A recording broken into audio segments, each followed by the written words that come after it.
তোমরা তো জানোই যে আমরা অনেক বছর পর দীঘা ঘুরতে এসেছি। আর দীঘায় এবার এসে আমাদের এক্সপিরিয়েন্সটা কিন্তু আগের থেকে অনেকটা আলাদা। দুপুরবেলার খাওয়া দাওয়ার জন্য আমরা প্রথম দিন চলে গেছিলাম মিত্র ক্যাফেতে। সেখানকারই কিছু অভিজ্ঞতা তোমাদের সঙ্গে শেয়ার করব। বিশ্বাস করো, মিত্র ক্যাফেটা যে এত সুন্দর সাজাবে এটা আমি ভাবতেও পারিনি।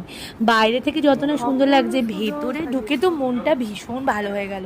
ঠিক মনে হচ্ছিল দুর্গাপুজোর কোনো প্যান্ডেল, যেখানে শিল্পী নিজের হাতের দক্ষতায় সেই কাগজ কাপড়গুলোকে সুন্দর করে তুলেছে। এটাও ঠিক তাই। এত সুন্দর ওয়াল পেন্টিং, এত সুন্দর হাতের কাজ, সত্যি এগুলোই বোধহয় আমাদের বাংলার গর্ব, যেটা সারা ভারত ঘুরলে কেন, সারা দুনিয়া ঘুরলেও কোথাও খুঁজে পাওয়া যাবে না। শুধুমাত্র রং তুলির টানেও যে একটা কংক্রিটের বিল্ডিংকে এত সুন্দর করে তোলা যায়। আর এই যে এনাকে দেখছেন আমার শ্বশুরমশাইয়ের সঙ্গে দাঁড়িয়ে, উনি হচ্ছেন এখানকার হেড কুক।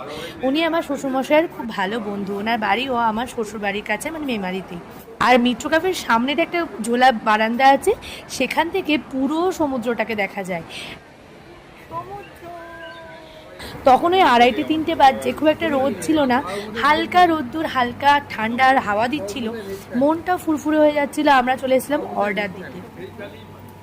এবার কি অর্ডার দেবো, এত রকমের মাছের পদ দেখে মনটা যে কি খুশি হয়ে গেল। ব্যাঙ্গালোরে থেকে শুধুমাত্র ভেজ রেস্টুরেন্টই বেশি হয়, তো সেখানে গিয়ে গিয়ে এমন একটা অভ্যাস হয়ে গেছে, এই যে বইয়ের পাতা খুলেই বা মেনুপত্র খুলেই যে মাছের আইটেমগুলো দেখতেও যেন কি ভাল লাগে।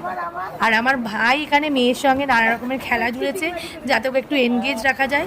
আর বাবা বাড়ি থেকেও একটা লেবু এনেছিল, সেই লেবুগুলো কেটে দিয়েছে ওরা। এছাড়া ফিশ ফ্রাই আছে, আছে থালি, চিকেন থালিতে চিকেন, ঢোকার ডালনা, শুক্তুনি, ডাল, চাটনি, আর এক রকমের তরকারি, মাছের থালিতে মাছের তরকারি। এটা আমি নিয়েছিলাম স্পেশাল ক্র্যাব কষা। এছাড়া ছিল চিকেনের তন্দুরি, এক বিশেষ রকমের মিক্সড ফ্রাইড রাইস। এছাড়া ছিল আরও অনেক রকমের আইটেম।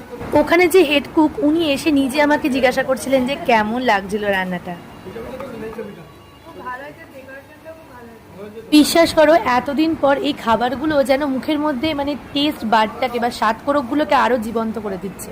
আমাদের খাওয়া দাওয়া তো শেষ, তারপরে আমি মেয়েকে একটু ফ্রাইড রাইস খাওয়াচ্ছিলাম। ওরও ভীষণ ভালো লাগছিলো। সামনে সমুদ্র দেখতে দেখতে বাচ্চাটা খেয়ে নিল। আর খাওয়া দাওয়ার পর আমরা চলে গেলাম সি বিচে। সবাইকে সমুদ্রে নামতে থেকে নিজেদেরকে আটকে রাখা মুশকিল। গিয়ে সোজা বসে পড়লাম বোল্ডারগুলোর ওপরে। আজকে আর ইচ্ছা করলো না জানো তো সমুদ্রে পা ভেজাতে। আজকে মনে হলো আমি আর মা ওই বোল্ডারের ওপরে বসে বসে একটু ঠান্ডা হাওয়া খাই, আর দূরে মানুষকে একটু সমুদ্রে আনন্দ করতে দেখি।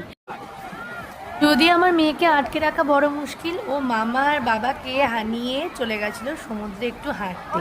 বেশি জলে নামেনি, একটু পা ভেজাচ্ছিল, এটাই ওর আনন্দ।